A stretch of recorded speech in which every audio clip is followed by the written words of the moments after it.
Hello friends, welcome to my channel. आज मी तुम्हाला दाखवणार आहे एकदम सोप्या पद्धतीने हॉटेल स्टाईल पनीर मसाल्याची रेसिपी। तर रेसिपी कुठेही स्किप न करता पूर्ण रेसिपी लास्टपर्यंत नक्की बघा।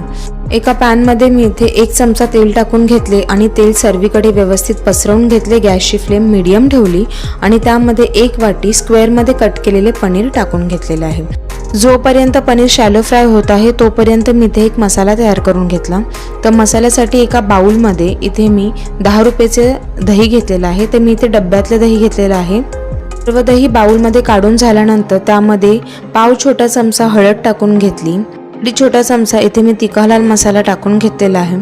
त्याचबरोबर 1 छोटा चमचा जिरा पावडर टाकून घेतली, 1 छोटा चमचा धने पावडर टाकून घेतली आणि अर्धा छोटा चमचा घरातला साठवणीचा मसाला टाकून घेतला। ते सर्व मसाल्यांना दह्यामध्ये व्यवस्थितपणे मी मिक्स करून घेतले। दह्यामध्ये अजिबात गुठळ्या नाही राहिल्या पाहिजेत। जर का तुम्हाला वाटलं तर ह्याच्यामध्ये तुम्ही पाण्याचा सुद्धा वापर करू शकता। तुम्ही बघू शकता हे मिश्रण इथे रेडी झालेलं आहे। तर जोवर मिश्रण रेडी झालं तोपर्यंत माझे हे जे पनीर आहे ते सुद्धा शॅलो फ्राय झाले होते। पनीर मी दोन्ही साईडनी शॅलो फ्राय नाही केले, एका साईडनीच त्याचा जो गोल्डन ब्राऊन कलर एका साईडलाच येऊ दिला आहे। जास्त जर ह्याला शॅलो फ्राय केलं तर ते कडक होऊ शकतं, त्यामुळे मी तसं नाही केलेलं आहे। पनीर एका प्लेटमध्ये काढून घेतलं। आता राहिलेल्या तेलामध्ये 1 चमचा बटर ॲड केलेला आहे। गॅसची फ्लेम मीडियम ठेवली। बटर व्यवस्थितपणे मेल्ट करून घेतला। बटर मेल्ट होत असतानाच मी ते एक मोठी वेलची आणि अर्धा इंच दालचिनीचा तुकडा टाकून घेतला। त्याचबरोबर 1 चमचा जिरं टाकून घेतलं। आता ह्या सर्व जिन्नसला व्यवस्थितपणे अर्धा मिनिटभर सॉते करून घेतलं आणि मग यामध्ये स्लाइसेसमध्ये कट केलेला कांदा टाकून घेतला। तर इथे मी एक मोठ्या आकाराचा कांदा घेतलेला आहे। मीडियम आकाराचा असेल तर 2 कांदे घ्यायचे आहेत। कांद्याला व्यवस्थितपणे बटरमध्ये चांगलं फ्राय करून घ्यायचं आहे। कांदा लवकर फ्राय व्हावा त्यासाठी मी आधीच कांद्यामध्ये इथे मीठ टाकून घेत आहे।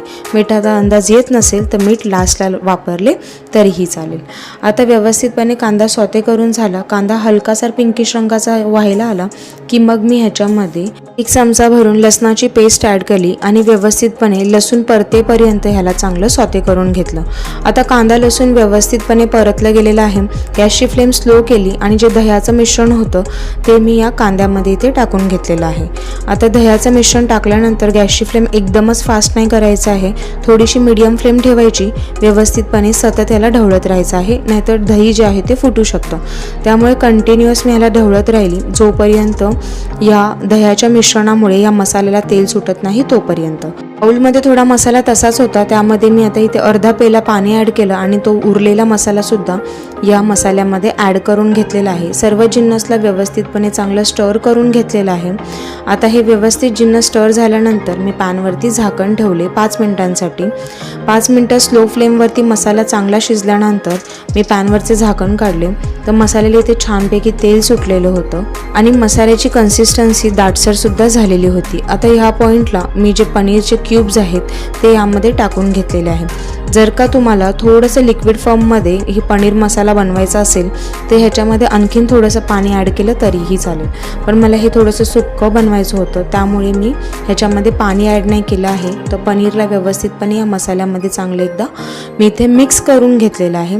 पनीर व्यवस्थित मिक्स करून झालं की गॅसची फ्लेम मग मी स्लो केली आणि त्यानंतर पुन्हा एकदा मी पॅनवरती झाकण ठेवले 3 ते 4 मिनिटांसाठी आणि गॅसची फ्लेम स्लोच ठेवली। 3 ते 4 मिनिटानंतर पॅनवरचे झाकण काढले।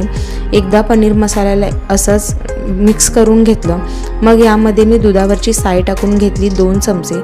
जर का तुमच्याकडे दुधावरची साय नसेल तर त्याऐवजी तुम्ही इथे फ्रेश क्रीमचा सुद्धा वापर करू शकता किंवा दोन्हीही नाही केले तरीही चालतं। दुधावरची साय टाकल्यानंतर एकदा मी ह्या पनीर मसाल्याला असंच मिक्स करून घेतलेलं आहे आणि त्यानंतर ह्याच्यावरती पुन्हा झाकण ठेवले 3 ते 4 मिनिटासाठी आणि गॅसची फ्लेम स्लोच ठेवली। आता पॅनवरचे झाकण काढले 3 ते 4 मिनिटांनंतर यावरती थोडीशी मी ते कोथिंबीर टाकून घेतलेली आहे। एकदा व्यवस्थित ह्याला मिक्स करून घेतले। त्यानंतर हा जो गरमागरम पनीर मसाला आहे तो इथे रेडी झालेला आहे। घरच्या घरी हॉटेल पद्धतीने झटपट हा पनीर मसाला तुम्ही घरात तयार करू शकता आणि हा पनीर मसाला तुम्ही रोटी, नान, चपाती कशासोबतही खावा खाण्यासाठी उत्कृष्ट असा लागतो। आणि जर तुम्ही माझी रेसिपी बघितली, रेसिपी तुम्हाला आवडली तर माझ्या चॅनलला लाईक, शेअर, सबस्क्राईब करायला विसरू नका। थँक्यू।